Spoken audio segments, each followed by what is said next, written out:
We are here in Riga for the 2024 Sifmanet Summit. What are your key takeaways? We welcome the executive order from the White House of December 2023. What we want to see now is that implemented, and we really do need to see both banks and corporate institutions fear being designated for facilitating sanctions evasion.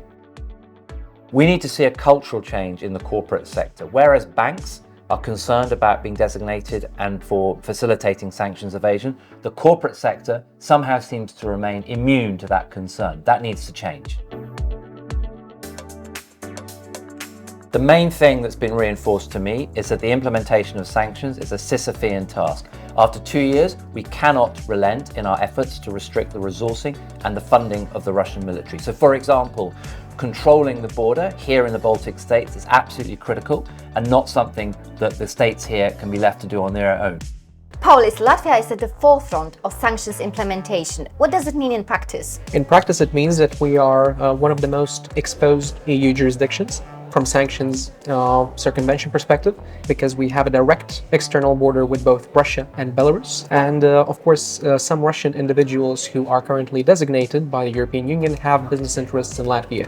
Therefore, we can be exposed to both sectoral sanctions circumvention and financial sanctions circumvention. What are you hoping to achieve by designating the FIU as a leading authority? We want to achieve in Latvia that sanctions are implemented correctly and to spread the message in the European Union by giving sort of a leadership, moral leadership and leadership through practice, that Latvia, as a border country, a country of a little bit less than 2 million inhabitants, takes sanctions seriously, and the rest of European Union member states should also opt for making sure that their respective jurisdictions are not used for sanctions circumvention and that sanctions are implemented really effectively across the European Union member states.